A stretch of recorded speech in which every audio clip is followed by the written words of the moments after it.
Right, morning folks. Welcome to day 4 of Virtual Trade Fair.africa on the back of 3 fantastic days. We're kicking off our 4th and final day this morning. Hoping to, not hoping, we're absolutely expecting to have some fantastic sessions again today. Great speakers coming on board, speakers from Australia. We've got the global launch of Your Partnerships Global from the UK coming in at 11 o'clock today. So we're expecting lots of interesting activity and interactions today. I think it's going to be a day, hopefully, of lots of interactions, lots of connections, and lots of great topics still to come. So, formal welcome, Irene, Gavin, Dawn, Trevor, and Jasper. Jasper got into the hot seat there. So, Jasper, great to have you all on board this morning. And yeah, let's kick off the session. Trevor, do you want to pick up from there? And okay, so you went dark and Houston, mission control. Houston, can you hear me? Houston, this is the Eagle. We've just rounded the back of the moon, and we're now in our orbit on an approach for a landing on the moon. Houston, can you hear me? It's amazing what you can do with rubber bands and sticky tape. So exactly. Okay.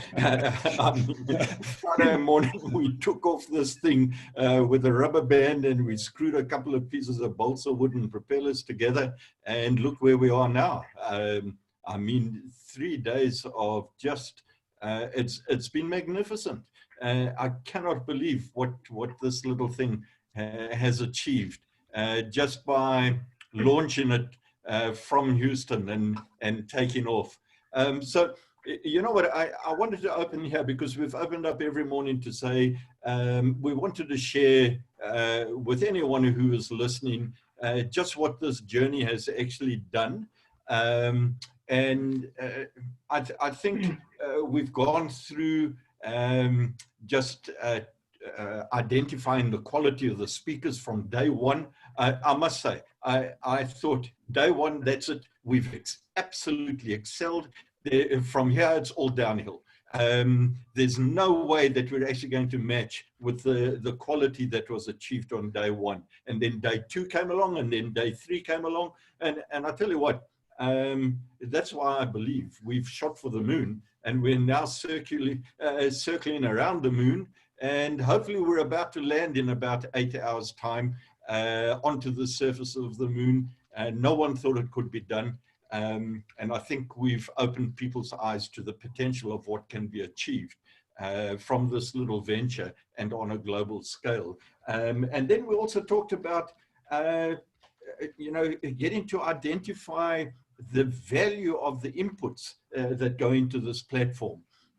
Into developing a platform like this. And then today I woke up and you know what, I just thought, imagine if this was the final day of a physical convention center or convention or expo at one of these major centers, and you were reliant on, say, 400 to 500 people to actually come in from all over the Gauteng, and they needed to be on board their taxis.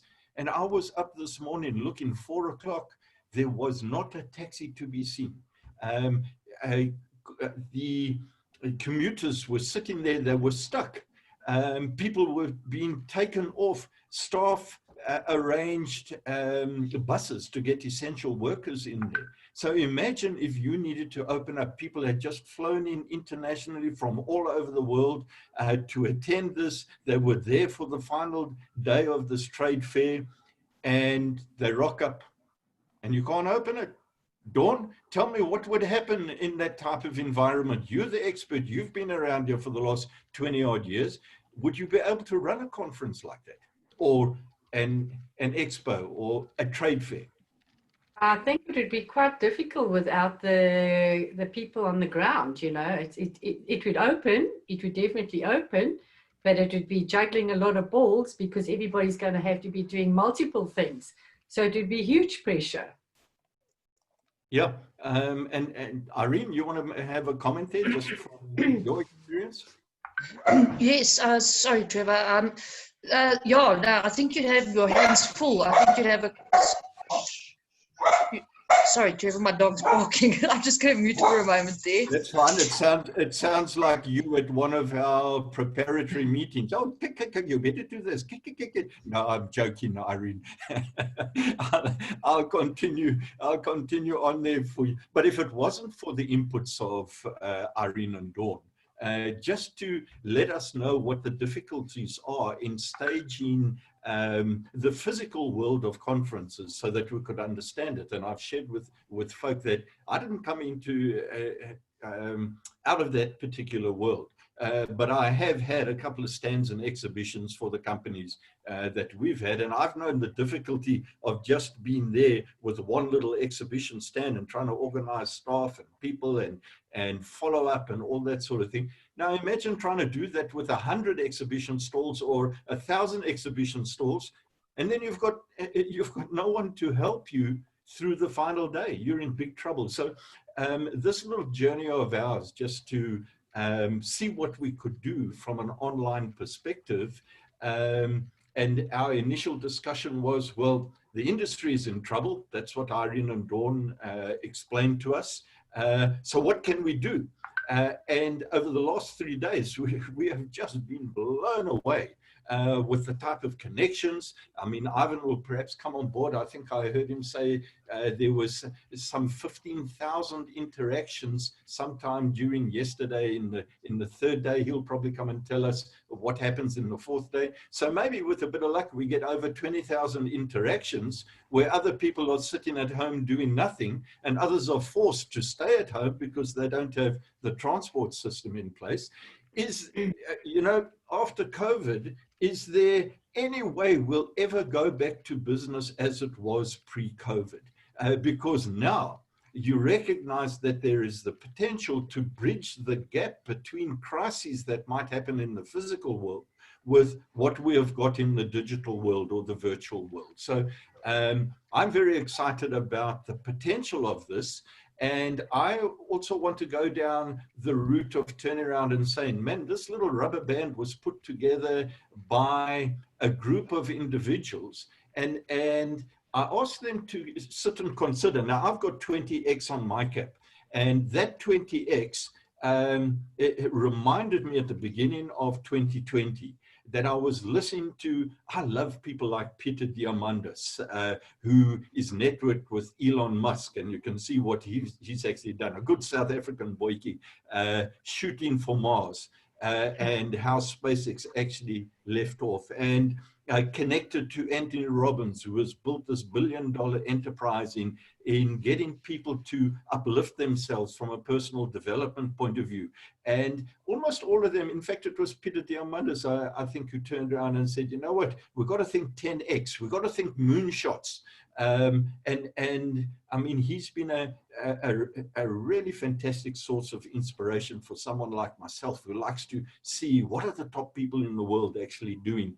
And he's connected to the best of the best around the world. So it's important to actually understand what it is that drives these people to actually achieve super performance out there. And they talk of 10X. And I thought, no, hang on a moment. 2020, how can we only get into 2020 on a 10X principle? Let's go for 20X. Let's go for an exponential growth on top of an exponential growth. And this virtual trade fair has probably been the very best example of what we can achieve from the Four Ways Chamber. I woke up this morning and I warned our folk yesterday, the organizers of this, that we've got to start thinking about, it's not about single individuals that I see around here in the panel. We've got to start thinking about, what if there were 10 Dawns, 10 Irenes, 10 Ivans, 10 Gavins, 10 Jaspers? What could we then achieve? And then I worried that I was giving too small a target. That what if we put 20 of us, 20 of each of us into an operation? how would that change our perspective of how we would operate, how we would grow this thing, and our target and our reach to go out into the rest of the world? So sometimes I know when I actually talk to individuals, they turn around to me and say, no, you know what, we must work in stepping stones. We must work in 30 and then maybe 60 and then maybe 100. And I sit back and I say, okay, I'm hearing you. And then I turn around and say, no, we were working thousands, 10,000s. And people come back to me and say, it's too big a target. People can't take that giant step. But I think you've got to think in reaching out for the unreachable, as it were. Believe in the unbelievable is, I remember Peter Daniels from Australia talking about that. So I want to throw that down as the challenge for us. What we've gathered out of what we've managed to achieve as individuals and the power of those individuals coming together is absolutely exponential. But what if we can do it 20x each one of the individuals? What power would that give us? And how would we then approach the next launch of this? So who can I go to? Ivan, we leave you to last because you're the donkey that's turning the wheel all the time and making these things going. So keep going. Can you take up on that and perhaps say, could you do this 20x? Sure, yeah, thanks. I think absolutely is the answer. You know, the technology enables us in many different ways. But I agree with you. You know, we need the participation of other people. We cannot do this on our own. Nothing can be done in isolation. You know, so it's about building a team, about finding the right team members, and bringing in everybody in on a win-win situation. And as I say, I think this can absolutely 20x, 100x, you know, can go global without any difficulty at all, given the right inputs and the right partners and the right participants in the situation. So, and what we've done in the last 3 days now, day 4, I think absolutely proves that. You know, it's as you've mentioned, it's been done, you know, really off a zero base. I mean, we'd never done this before. You know, it's not even off a low base; it's a zero base. So we started with absolutely nothing, you know, other than Gavin's IP. You know, at the start of lockdown, yes, he'd done a speaking event online, and together as a team, we brought this thing together. As you've said, over 100 exhibitors on this. You know, 32 speaking sessions over 4 days. Some fantastic content, some fantastic presentations right across the whole thing, and expecting more today. I mean, our next speaker up this morning is out of Australia, you know, so what an absolute pleasure to have someone joining us from as far away as Australia, you know, on a session like this, which is a pilot. You know, it can just go from strength to strength. Then at 11 o'clock, you know, we've got the launch of Your Partnerships Global. You know, it's a rapidly growing business networking operation out of Cornwall, UK. Started as a little local operation a few years ago in Cornwall, and now is going global. You know, and we have the privilege of launching that global expansion in virtualtradefair.africa today at 11 o'clock. First stop South Africa for their global reach. Next stop Italy, but they're also connecting rapidly around the world. So for me, you know, where does that take us? I think we were already 20xing and more. And you know, if you're serious about your business, you need to get in on this. You need to be connecting with all of this, and you need to be networking. Your business can go global off this platform today. It's as simple as that. And what more could we ask for our businesses out of South Africa? And for the rest of the world as well, but out of South Africa today in the situation, we've had one of the strictest lockdowns in the world here. Yes, it's starting to ease up, but we now need to get things back, you know, back on track, connecting with the world, doing business with the world. So 100%, you know, it's really up to people putting their hands up and saying, I'm in, let's do this. How do we make it happen? So that's my take on the situation. So I'm looking down at my cell phone. Can you believe that I'm operating a laptop and a cell phone at the same time? I've never bounced so many balls up and down all at the same time. And there's Doyle in Perth, and he's turning around and saying, gee, I'm looking forward to all of this. This is what I'm going to be sharing at 10 o'clock. And it's about, I think it's 6 o'clock their time at the moment. And he's getting pumped up. He's putting this into our WhatsApp platform, Fair.africa WhatsApp. So if you hear things in the background going, it's Doyle getting very excited about his presentation. I think what I'd like to do is, I was going to ask Ivan how he would, and I can see he's going flat out here, how would he manage 20 additional people behind him? What would he make them do? So I know he'd have a coffee maker, he'd have a lunch maker, and that sort of thing. But if you added 20 people behind you, Ivan, what would they be doing based on your learning curve over the last 3 days? Look, I think a lot of it comes down to interaction with the individuals that are joining the site, that have been part of the site. So the key elements, yes, there's technical aspects of it, and unfortunately Gavin's having some technical challenges with his internet this morning. I don't know whether it's stabilized yet, but I'm sure you would agree with me on this. You know, it would be lovely to have some developers, managing things in the background and setting up basic pages and those sorts of things, and adding the tech and finding better tech and helping us improve those elements. There's Tony just joined us. I know he had some challenges with the tech and some input on that side in the early stages of this whole thing. So yeah, look, absolutely making it more user friendly, making it more seamless, for the interactions would be absolutely a key element of what needs to be done. But I think bigger than that, I think it's about the engagement, the individual engagement with the exhibitors, with the visitors, getting it out on social media, all that sort of engagement, and in some cases hand holding, and in some cases just simplifying the processes. So I think as you build that team in the process, your high tech, high touch elements of the process just get better and better and better, and that's really the way I would see that rolling out. I mean, as Gavin said yesterday, I think it was, the tech is actually not complex any longer. It's freely available. It's finding the right solutions to provide the right environment for what we're trying to put out there, and making sure it's easy enough for people to work and engage in, but it also needs to be secure, which I think is key in today's market. I mean, this little pilot launch of ours has had fantastic engagement from the people that have been involved, but it's also attracted a lot of attention from international hackers.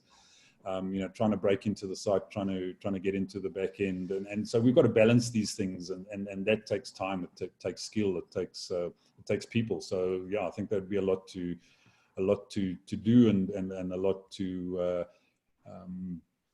sort of engage with and plan and thinking. So one head is one head. You start putting multiple heads together, it becomes exponential again. So we're 20xing once again. So for me, that's the way I would see it rolling out. Do you call yourselves a samurai? Have you been just fighting these hackers out in the background, just sort of? No, not really. Look, the tools are there, but those tools have also put some stumbling blocks in for some of the folk that have been trying to engage with the platform. So it's finding those balances and having the, as I say, the people with the time able to ensure that the people that should be getting in and should be getting involved actually have the right kind of support and assistance to make sure that it becomes seamless. At the moment, with just myself and Gavin being the tech team, trying to deal with hundreds of folk coming in becomes a challenge. Fortunately, the tech manages the hacker side pretty well, but you've still got to keep an eye on it. So I'm going to ask you, so your role now, and I'm going to come to Gavin immediately after you answer this question. Your role is to put 20 people behind you in your department, and they've got to have 1, 2, 3 core skills. What are they? Number one. Well, the first core skill I think is the ability to work with people. So it's very much a people requirement, a support requirement. You cannot put propeller heads into user interface support environments, that doesn't work. So they've got to have good people skills, but they've got to understand the tech and be able to lead people through the stumbling blocks that people find when they're trying to get set up in these environments, and be able to help them in that process. That's number one. Two. Well, I think I probably covered two in the first point. So it's good people skills. No, I'm not allowing you to get away with that. You put them under point one. Number two. And an understanding of the tech. So those are the first two key things. And then you want a third layer. You want a third layer of good tech skills, which are not customer facing, but can really start to drive the social media interactions. Perhaps the development, looking at the enhancement of the actual site itself, and be directed by people like Gavin and perhaps to a lesser extent myself on the tech elements. And that's what I wanted to hear. I was waiting to hear social media, the social media skills. I think this is the one skill that is needed on scale to actually reach out to the numbers. Gavin, I'm going to come to you. Have you managed to find a tech specialist to fix the technical glitches on the go? Gavin, how are you doing this morning? All right. How's my sound, by the way? Have I sorted it out? Very good. Very good. Okay. Yeah. You took my advice, right? Yeah, yes. I phoned you and asked you what the hell to do. Look, I think what Ivan's covered most of it. I think one of the big problems we do have, though, and you've suggested this as well, Trevor, is the fact that if we want this to go bigger, we need to engage live on particularly social media, but also on the platform itself. And as people put in an order, go to them and say, have you also seen this? And, so it's almost like we need a whole bunch of customer service people working full time on the platform in order for it to do the best that it possibly can. The big problem, though, is that they're going to have to be managed so that they don't become a real pain for the people who are visiting the site, because you can over communicate digitally very easily. I often watch new customers who get into an email marketing campaign for the first time. They want to send out an email every single day. By the fourth day, the customer's left and said, don't talk to me again. So, there's a balance that needs to be achieved with what you're doing, how you're doing it, what you're saying to people. And I think in particular, the digital world needs you to share knowledge and not sell. Because the selling becomes a byproduct of sharing knowledge, as opposed to standing in front of a person with a red jacket and saying, the price of this is, and you need to buy it. So and let me add my favorite hobby horse. We need to educate like crazy. And funny enough, the people who need the most education are the users, the people who are visiting the site. Yep. So there's a lot of factors there. And to answer your question before you ask it, I would have educators behind me dealing with the people we're engaging with and educating like crazy. You know what you stimulate in my mind as you were talking there? I think the unspoken word that you're talking about there is fun. And I'm thinking Disney World, that almost, I've seen people there in Orlando, how the trepidation in going up to these roller coasters that go off the surface of Earth, as it were, and they're fearful. But the whole fun process of the way that Disney World works eases you into overcoming your fears. And I think what you're telling me is that most people coming into this, and I'm number one, are fearful of this technology. We think we're damn good at it, but we're blooming useless at it. And it's about, I think there's fun, and you know me, I have difficulty in maintaining a serious outlook on on anything, even in the deepest of crisis. I think you've got to have a sense of humor in everything that you do. But if you can bring a fun element into, almost I'm hearing you say, a customer service call center, but who wants to deal with a call center, for goodness sake? You want to deal with people who are ambassadors, fun ambassadors, that are representing this process, but they have savvy and they know what you and Ivan know, but they're actually able to communicate it in a fun way and say, geez, you know what, don't worry. Hey, Chris Black, don't worry about this. Just have a hoot, press that button. You know what, go for a cup of coffee. I'll look after you and I'll get that done. Gavin, is that the direction you think we should go? Yes, but I think you've chosen the wrong oak to pick on, because Chris actually is pretty good on computers. So. No, I know, but that's what I'm saying. Yeah, and agreed. I think, however, we need to be very careful, because I've actually got friends whose kids have worked at Disney World, and the people who are working in those costumes and behind the scenes get treated very badly. If you want to see how badly, just go and scratch around on the internet. So we need to make sure that we actually treat the people that we are utilizing to help us in the right way as well, because that'll keep the fun element there. Because it's very easy to make tech guys very angry if you tell them what to do when they know 20 times better than what you do what needs doing. Yeah. And you know, listen, I couldn't agree with you more. I think most CEOs, and you know, we've come out of this background, we're old enough to have been around it at the top of these levels.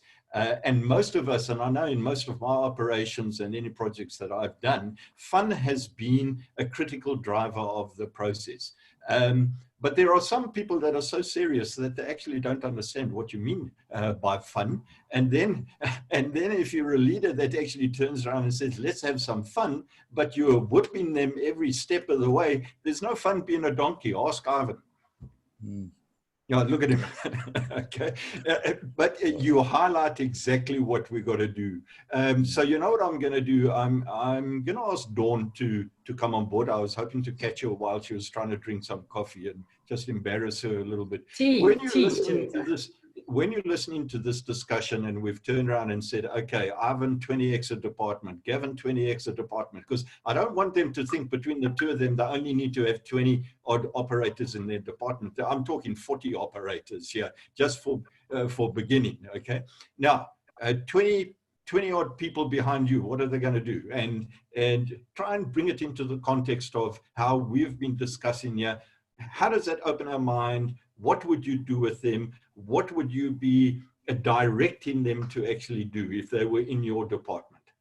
Oh, yeah, perfect. So, I mean, we've got several departments. So, excuse me, if you look at just the creative side, that our graphic department side that creates all the virtual stands, there's endless possibilities for us to have numerous people doing the same things that we do. So, there's a huge possibility there. And just to get on to, like Alex did the tutorial of what your stand would look like, that YouTube, explaining to people exactly what the setup will do, what the hotspots will do. So maybe the tutorials are a way to show people how to actually use this platform. Maybe we can do it in a cartoon format, you know, showing them you go do this, you push this button, this is what you do, this is how you get to X. Tutorial videos are probably going to be a big tool in this this platform that we developed. So that's just one avenue. And then on the sales side, we could have many people doing the sales thing that Irene and I are very strong at doing on the sales platform. And social media, of course, is a huge platform. So, but I think when it comes down to the graphic side and the exhibition side, having other designers come in and put in different elements. We get graphic designers that will specialize just in logos and things like that.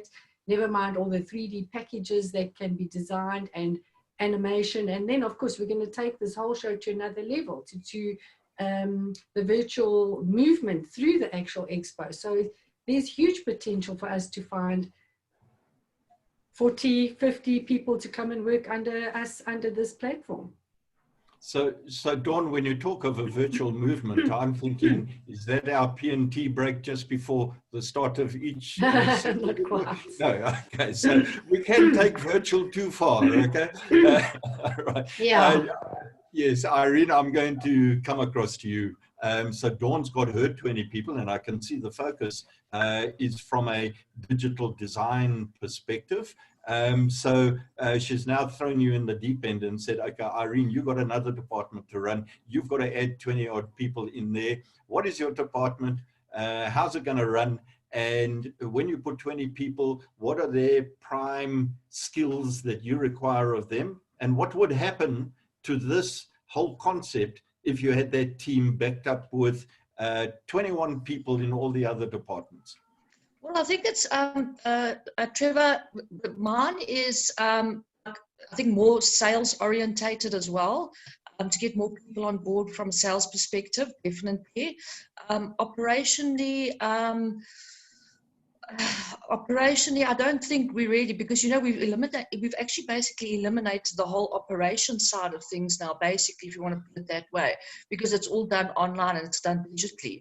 Whereas normally we would be running around like headless chickens, you know, co-locating with all the people and all the staff and things like that. So really from our side, it would also be very much strongly, I would say, the graphic design side and definitely the sales side of elements of it. All right, and when you just tell us, what would you normally be running around in a physical fair doing? Okay, normally what I would be doing is I would be watching the process of the whole exhibition basically going up, project managing it. So we would say, okay, by day one, this needs to be completed. By day two, we need to be at a certain situation, because by the day that show actually opens, that exhibition needs to be built. So you need to basically, from a project management perspective, you need to understand what needs to be completed by what time frame, make sure that when that show opens, those doors open. So whether it takes working 24/7 to get it done, I mean, there's been days that we work that you don't even go home and sleep. You just keep going. You know what I mean? Until that show opens. So yeah, so that's basically from our perspective, really. That would also just be really graphic and sales. And I think also social media as well, Trevor. Sorry, social media as well, definitely. You can never have enough social media. Social media is a vital element.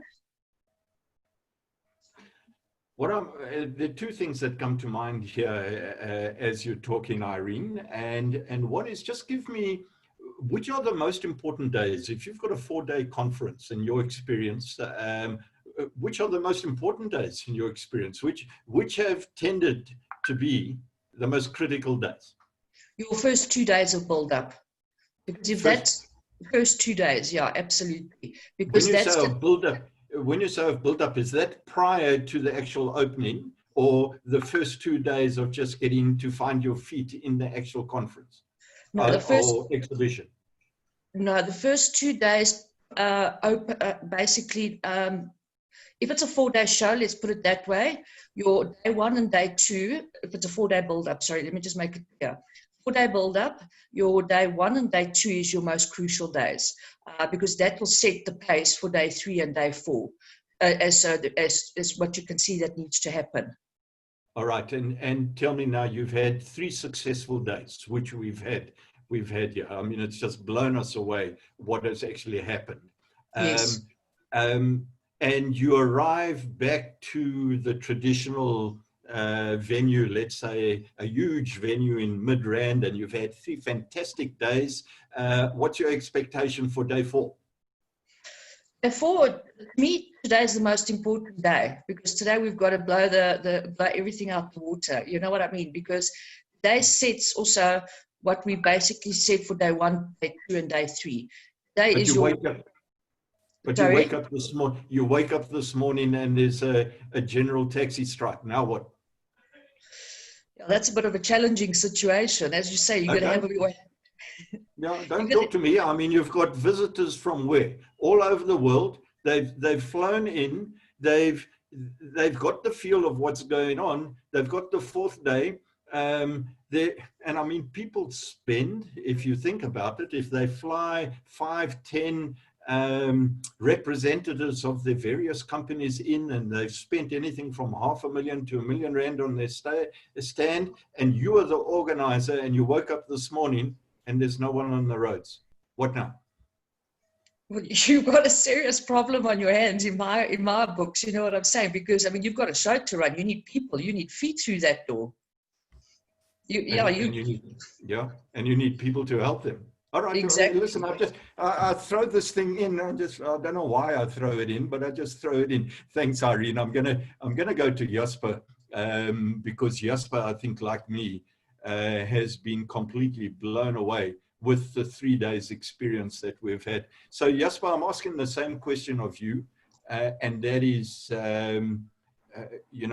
just to try and assess what has been your role, and if we add another 20 people behind you, who would they be, what would their skill sets be, etc., and just round off what you've heard from the other people who have put time into making this project work. Thanks, Trevor. I don't want to actually start answering your questions. I just want to add a couple of comments, and then I'll lead into what you've asked. But with your moon landing analogy, I think today, if I'm not mistaken, the sort of technology they had to work with in those first few computing, whatever it was probably 4 megabyte or something of skills. And today we look at gigabytes and terabytes, even in a standard cell phone. So if today, with what we know today, we say, okay, let's go to the moon with a 4 megabyte backup, everybody would say, you're crazy, you're out of your mind.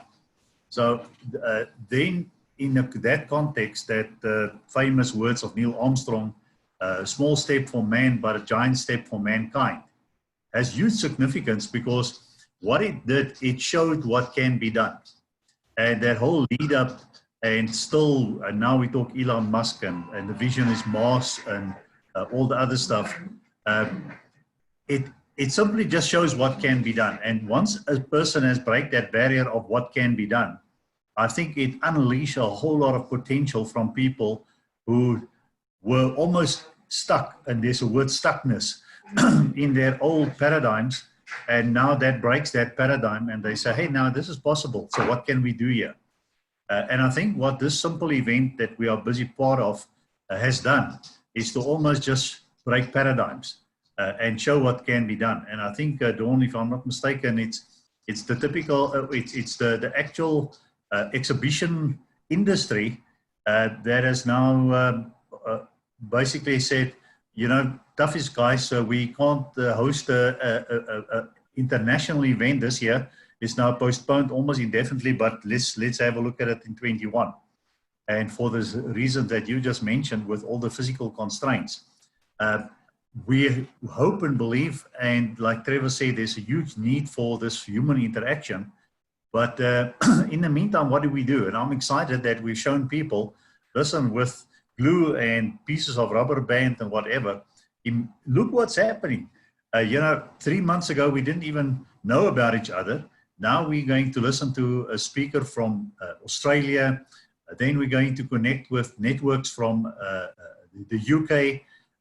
And there's a lot of people in the wings that we are busy connecting with from Dubai and Africa and America. And that's just from using the little bit that we have.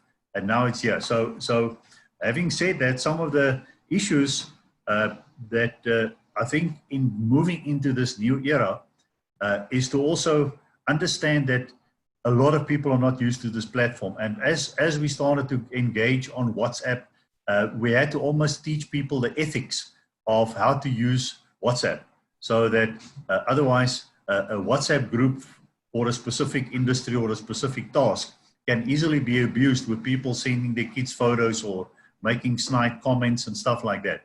So there will be, and Gavin has alluded to that, a lot of education to the user of the platform as to what to expect. Now that brings me to where I will probably fit in, and I see my role, well, on the one hand, regulatory, because as we start to engage nationally and internationally, we want to make the engagement of people trading across barriers as painless and seamless as possible. So I will certainly be involved in that process, and fortunately we already have stuff like the community bank in place, and we've got things like the category 2 license in place, and I can see almost a panel of importers, exporters, and people who understand that game to just make it whole seamlessly interactive at the back end. So whether you move a physical thing or a virtual thing. Then education, the education, like Dawn has alluded to, can easily be handled through little fun entertainment videos. But as we then become aware of the things that needs attention, it can then be handled in an education video. And then I would see myself very much involved with the customer relationships.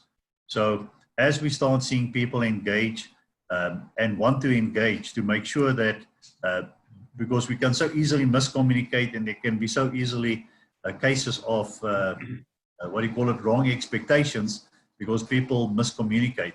So I certainly see myself in that role. So the kind of people that I would need to have with me would be a mixture of all these people who are good on the regulatory side, as well as people who understand enough of business at the board level understanding, so that we can engage and network people and get this whole 20x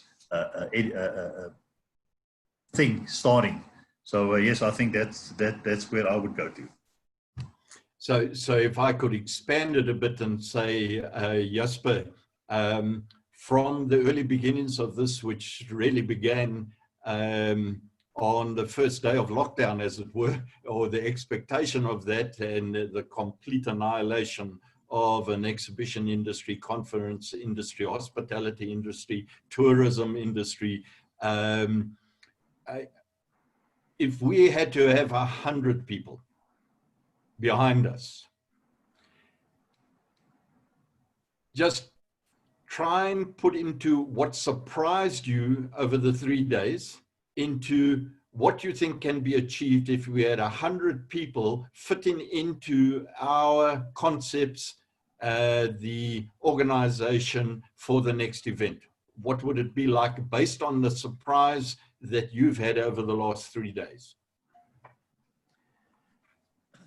Well, I think what was very heartwarming to see was just how the team gelled. You know, these were just individuals who know of each other, part of a chamber. And then this project forced us to come to the fore, each in our own specialities. And then in the last 4 days, it came together as an oiled machine. And, you know, I think if we could almost zoom in the cameras on the back end and see people like a Gavin and an Ivan, what they need to do. But in the front end, you and me keeping it together and getting the flow of things, and then the interaction behind the scenes of Dawn and Irene, and working the social media and the networks. That to me was already so heartwarming, to say that when people almost agree on the cause, and the cause was, let's make this 4 days the best we can with the limited time.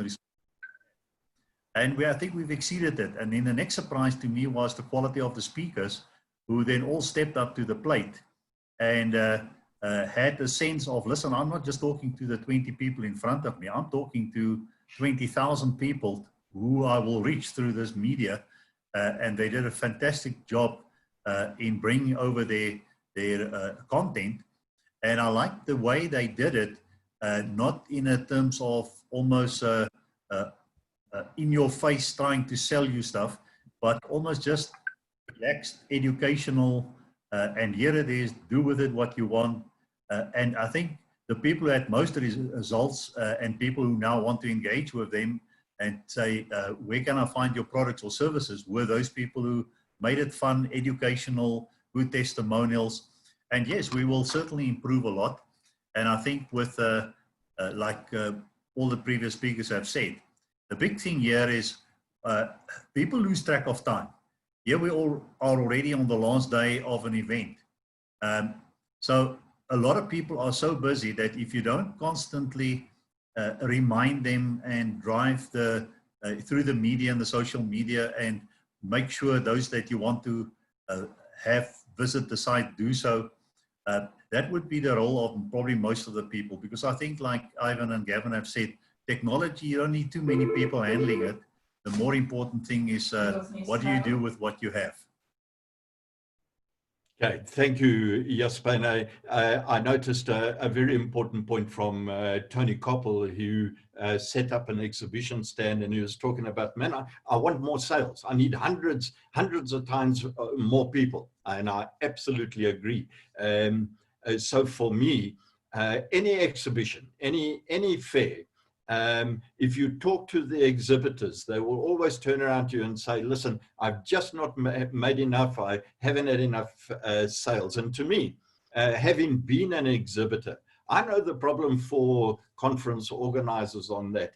Not everybody is coming through to an exhibition to actually buy anything. They come in there out of curiosity. And so there are a couple of factors, and one of the factors, and why I'm pushing the 20x and 100 people behind us. In fact, I'm not even pushing 20x. I don't just want 100 people in our operation. I want 1,000 people in our operation, because we're sitting there with billions of people that are internet connected. And what we're going to be thinking of is that type of scale, because the more people that you can actually get moving past these exhibition stands, the more that the funnel trickles down to someone who may be interested in what you are about. So if you have 3 people walking past your stand or your business or your shop in a retail mall, the chances of those 3 people wanting to pop in and buy your product in Fourways Mall, for instance, are almost zero, okay? But the other factor is, and I think what technology exposes for me, and maybe this I can help Tony, I haven't even been to have a look at your stand or what it's about, and maybe on your question, people will go and have a look at the stand. Some people have, I think technology actually exposes weaknesses in people as individuals, and weaknesses in businesses and weaknesses in brands. And sometimes we actually have to have a look at what it is that we're putting out to the marketplace, because maybe we are not attracting even those 3 people into our marketplace. So I think there are a myriad of factors that we've got to take into account. And because I don't have the time, and we don't have 100 people and 1,000 people to drill down into this, we're still just pulling all the levers now to land on the moon in this 4th day. I think your point is such a critical point, that we need a backup team who can turn around and say, okay, let's analyze the quality of your stand, the quality of your products, the quality of your brand, and should you be investing in here? And by the way, I think most people have got more than 10,000% return on their investment to get involved in this pilot launch. So I'm not overly concerned about that, but I love the critique, and I think it's very important critique going forward as we start turning around and saying, okay, let's all value each other in this particular project. So beautiful point. Thank you, Tony. Is there anything else I haven't seen? And Ivan, please tell me where I am on time, because yep. Yeah, we sort of got 12 minutes at the top of the hour. Doyle has joined us, so welcome, Doyle, from Australia. Appreciate you being here. Looking forward to your chat coming up at the top of the hour. So yeah, I think there's perhaps, just as I say, we can just take 5 minutes now to just perhaps get a little bit of comment or input from any other folk that are on the forum, and then we'll stop the recording of this session and set up for Doyle at the top of the hour. So if there's anybody else who would love to have a quick word, or maybe I can just pop around the group for those who haven't had an opportunity to have a word. Nissi, let's come to you. I mean, you were one of our great speakers on one of the earlier days. Are you with us this morning? I don't know if Nissi's with us. No? Yes. Nissi, yeah, there we good go. morning. Can you hear me? Yeah, got you, Nissi. Can you hear me? Yes, Nissi, we've got you. Hello. Okay, he's obviously not hearing us. Okay, so until he can. Maybe if someone can just pop him a note in the chat box to say we're hearing him, but he's not hearing us. So I'm just going to mute him and move on. Can you hear me now? And let's see, we can hear you. Can you hear us? Yes, I can hear you now. I lost you for a moment. Yeah. Yeah. Hi. Good morning, everybody. Good morning, Ivan. Good morning. Yeah. Okay. Well, just a quick comment. I mean, I'm tremendously enjoying the conversation. And as relates to my times 20 or times 100, what value or what inputs one would like to see would also be to be able to multiply the outlets, the reach. So 20 of this type of hubs across Africa. That's the kind of value I would be interested in being able to see or being able to contribute or bring to the table or something. Because like has been said, if it's a virtual world, then one needs to be aiming for the capacity of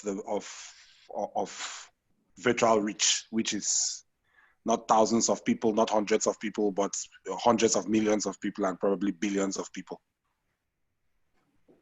Great, thanks, Nasia. Absolutely, and I think you must definitely stick around for Doyle's chat up next, because he's going to be touching on many of those elements, I'm sure. So thanks for that, Nasia. Trevor Kettler. Morning, everybody. Thank you. Just again, congratulations to everybody for the most outstanding show that you guys have put on. 4 days, a lot of work, professionally done.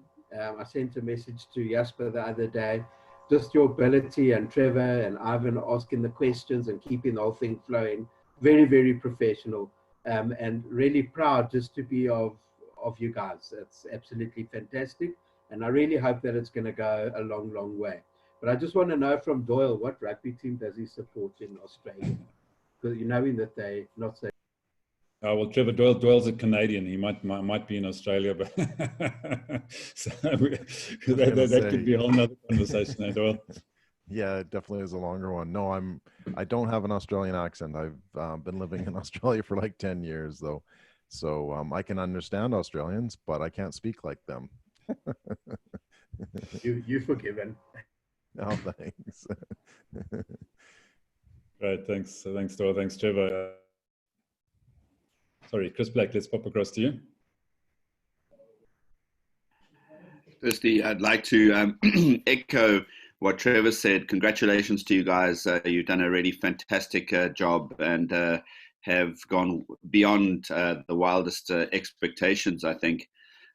So I think it's getting the word out there. It's just, if we're going to go 20x, you've got to get the word out much bigger, much faster, much wider. Maybe collaborate with another couple of chambers or something like that. I tried very hard, by the way, to get the Ekurhuleni Chamber of Commerce involved. I know the guys there. And so I've been messaging them the whole weekend saying, come on, but unfortunately they didn't. So we'll get them, slowly catch a monkey, they say. And so, we'll get them at some other stage. As you know, my personal goal is to reach millions. I'd really love in my lifetime to see 1 million people trained. And I'd love us to be able to connect. I mean, I can connect this forum with guys like, for instance, in Tunis, because I've got connections there. I've got connections in Amman, Jordan. I've got other connections like in Mauritania, for instance. The biggest challenge that we're going to have going to those parts of the world is that they're predominantly francophone, and so predominantly French speaking. So therefore, your amount of population that would join a forum like this would diminish greatly. But hey, if we can co-host a joint platform with francophone speaking countries, we could really reach huge amounts of people on the African continent. So that's just my 5 cents worth. Don't worry, Chris. I've got Google Translate on Google. Yes. with all of its negative things. Yeah, we got hammered when we do our translations into French by the French. Oh, but anyway, we'll see. Let's not go down that road. Yeah, we are sort of pushing towards the top now. So just a couple of quick comments. Robbie, I see you with us. I'm not sure if you've been in any of the other sessions, and if you have, but any thoughts on what you've heard this morning? If you are with us there, Robbie.